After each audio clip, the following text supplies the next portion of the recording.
Hello, welcome to the latest performance session of TalkToYourCharacters.com, where writers and authors come face to face with their characters. In this session, we are pleased to host Bay Area writer Allison Marshall, author of Jenna's Tale. In the scene we're about to see, brought to life for the very first time. Jenna Wolfe, a San Francisco art gallery employee who has no memory of the fact that she is the queen of the ancient realm of Grimmauld, the land of wizards, warlocks, demons, and gremlins. Takes her beau, Cedric Pendragon, to meet her parents. All Jenna knows about her life is the here and now.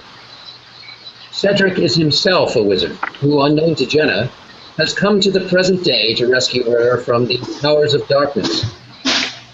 But as we're about to see, sometimes it doesn't take a whole lot of unseen evil to make you feel uncomfortable.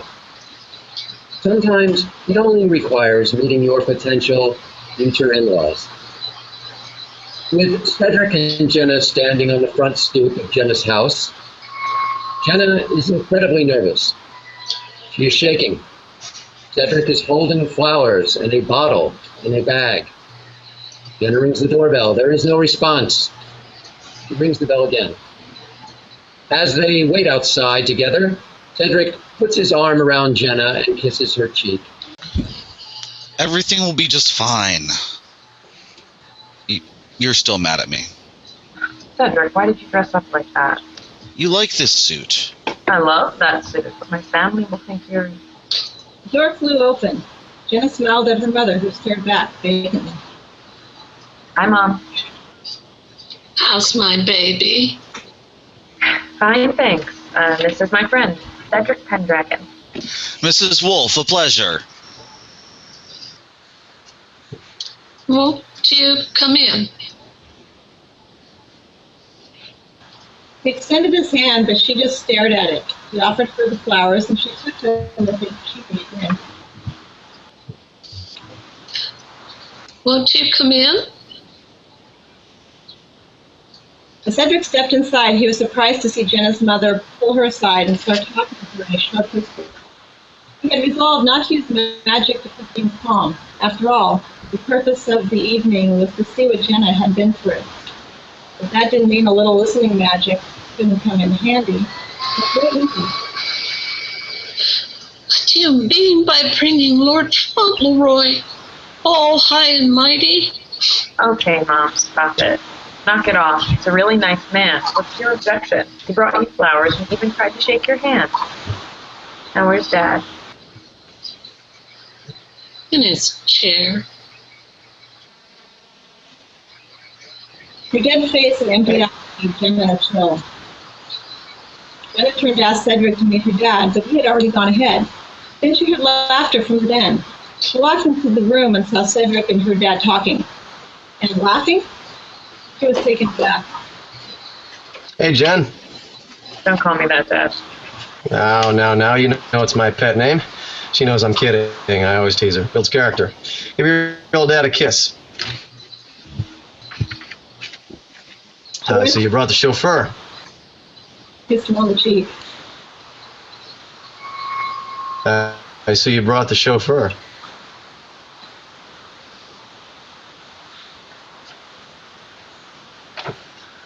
Look at what he brought me.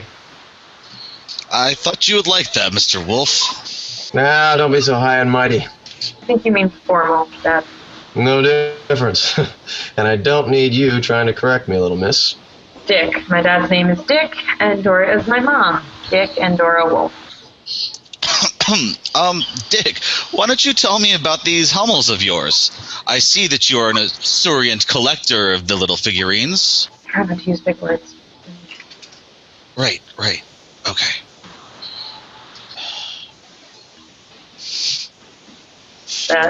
Cedric, did you hear me? Momentary lapse, my dear. Well, my wife likes them, especially the children and their pets. You like to see them all? Well, of course I would. Where's Joe? Excuse me for a moment, Dick. Wow, you weren't kidding. Look, We can leave. No, we can't. I am so done with being spoken to by a 5-year-old. God. What can I do? I don't know. Work this out. Cedric, for better or for worse, I have to work this out. Let go of me. No, I won't. Listen to me, Jenna. Don't turn away. Cedric, please. Stop it. When are you going to get it? You are not them. You are a feisty, stunning, smart woman, but not in here. When are you going to believe in yourself? The woman who told me to change my client's plans for a better view. That was priceless. That's who I fell in love with. Well, when I find her, I'll be sure to tell her. Damn it. He leaned against the small metal rail that led him up to the front door. He didn't know what to do. This was last night. All I could think of at the time was how badly things had gone and how bothered he was by her returning memories. Now, as she stood outside the family home, he focused on the memories. Yes, he surmised. That was Lucas. But he was missing something. It was just in his grasp as he was trying to put the pieces together. Lucas. Damn. He turned to face the house and threw the time spell on it, to stop time and activity inside. Though frowned upon by most, the short spells came in handy occasionally. Suddenly Shelley appeared right next to him. Cedric jumped at the unexpected sight of her. What are you doing here? Keep your voice down. Sorry. Keep your voice down, sire. That's what I meant to say. I have a gift. Well, gotta go. Snap your fingers. Oh, sorry.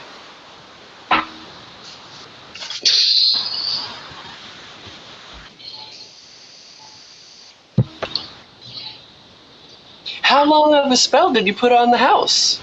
Mere minutes. Sorry to surprise you like this, but I didn't know what else to do. Jenna called me today about last night. She's embarrassed. She can't understand why she wants you and panicked at the same time. God. Tell me about... What on earth are you doing here? He took his hand in hers. She rubbed her thumb across his palm. Think back, sire. You were a prince then. She... Put her arms out to me. Yes. That's the memory she needs to know from you. He closed his hand over hers and gave her a kiss on the cheek. You will never know. I always knew you were innocent. I'm just sorry the lies behind it all have brought so much, well, you know. I can hear them talking inside again. Send me home? Cedric smiled, then he blinked and she vanished. He closed his eyes. It wasn't Jenna's memory, but it was good enough for now, and hopefully powerful enough for later. The door flew open. Says, Just getting some air, dearest. lose the tide. I come here and I just feel it crawling all over me, that urge to become them. Really, I'm not. Don't you think you're overreacting a little here? He removed his tie and stuck it in his coat pocket, and undid the top 2 buttons on his shirt. Much better. Jenna turned and walked back inside. He came in right in after her, grabbed her hand and whispered to her. I am yours. Always. She looked at him, startled. He smiled and walked away towards the fireplace where he had left her father. They talked together about the Hummels. Jenna went back into the kitchen. Mom, where's Jill? Here I am. You look, good. Where's your guy?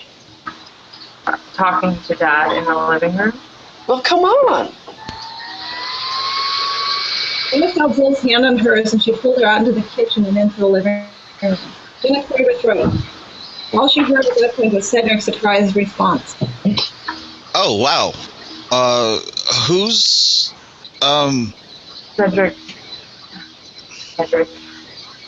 Words, breathe. It all seemed to fail her as she continued to stare at Jill. The only thing were tears welling up and pouring out. Finally, Jenna caught herself, cleared her throat, and said, This is my older sister, Jill. Jill, this is Cedric. Wow, you're tall. Chill. How far along are you?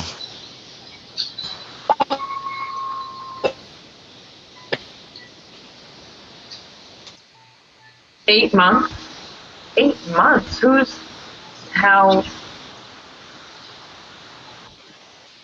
Todd?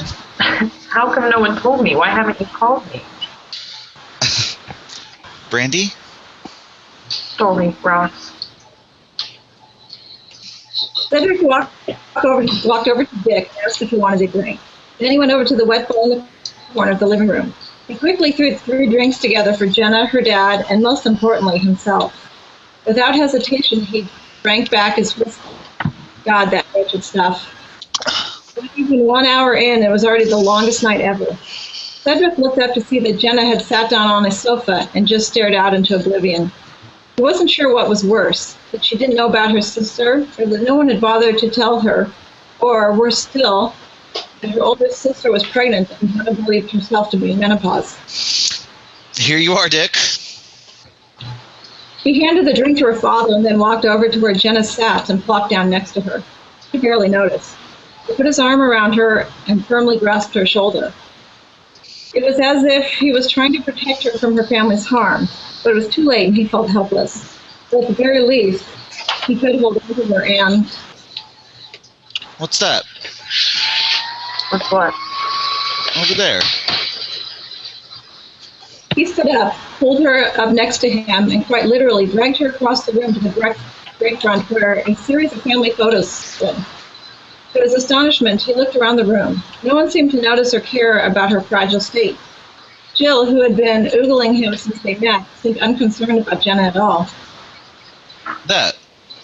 He pointed to one picture in particular.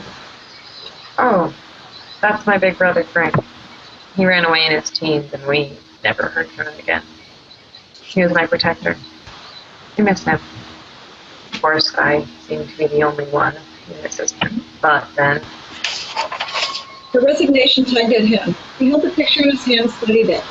Then it pulled away and went to the wet bar before sitting down. He had his fingers over the face of his servant as a young boy, holding his little sister in his arms and laughing. Another photo showed them playing with a ball. Younger Frank was holding his toddler sister Jenna. There was obviously sibling love and caring there. His body language indicated that he really was her protector. It all made sense now. When Jenna was attacked those weeks ago, Frank's reaction was not that of a servant, but as a brother cared for his baby sister. It all fell into place. He felt his head spin. Jenna and Frank, brother and sister. That's why Frank's reaction to the attack on Jenna was so great. This also explained Frank's hesitancy in seeing Jenna for fear that he could not explain himself. Cedric closed his eyes momentarily. My good and utterly faithful servant. What a sweet boy you were. He said this while gently touching the picture again. He looked around for Jenna. He saw the bottle of Stoli next to her now empty glass of ice. He was reaching over to put some more.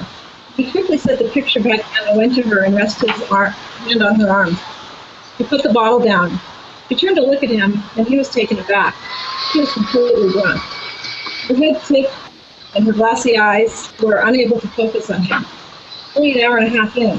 As he sat next to her, he briefly put his hands around her abdomen, clicked her, and then quickly tapped the side of her head. Jenna blinked like nothing had happened. Well, except the sadness. She turned to him and tried to smile. Jenna! Hey, how the hell are you? Todd, not so great to see you, as usual. Oh, come now. You know you're happy to see me. She can never keep her hands off me. Cedric took an instant dislike. Well, she'll have to now, boy. She's got her a chauffeur. Jenna's father laughed out loud. Jenna turned to grab the bottle of vodka and pour herself another drink. Quickly put his hand on her arm again. For the love of God, Dad, why the hell do you keep calling him a chauffeur? Well, look at him. He dresses like one. Besides, how could you possibly meet anyone who is up on the money ladder? Unless, of course, he was a crook. Are you a crook? God, Dad. I'm only a crook for your wet bar. Would you like another drink? I will say the boy knows what I like. Another drink, then. Quick as he could, Cedric got up, poured drinks for he and Dick, and then promptly sat next to Jenna.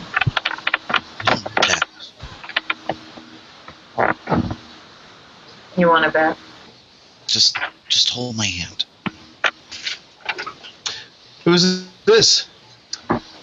Oh, Cedric, Todd, Cedric. Cedric stood and extended his hand. He caught a cautious look of recognition from Todd and took that as a sign, a bad one. He felt Todd's hip grip harden, like he was trying to imitate him in front of Jenna. Without hesitation, he began to crush Todd's knuckles together. You see by the grimace on Todd's face that this was an effective move. He pulled Todd into him. Do not make an enemy of me, for surely you will lose. He released his grip on Todd, red-faced and embarrassed, and just stood there. Cedric turned to Jenna and extended his hand. Dearest? Outside. Excuse us for a moment. We just need to go outside for a breath of fresh air. Well, don't be too long. I'll need help with the table. Got it. Jenna yelled back as she pulled the door closed behind her with force. She took it in a couple of deep breaths. There's something I have to tell you. You slept with him, didn't you? Well, at least I'm being upfront. Yeah, you're right, of course. Now you know why I was so upset when you didn't tell me about Claire. Well, not the whole story, anyway. And, like, with you and her, it's ancient history. God, I hated you so much. When? When you told me about Claire. Or when you didn't tell me, withholding information. God. I wanted to be such a grown about that. I have no reason to be jealous about the past. That's just, stupid. Wow, so you were upset. If you, the writer or author, would like to meet your characters face-to-face, we invite you to visit TalkToYourCharacters.com. TalkToYourCharacters.com. It's something to talk about.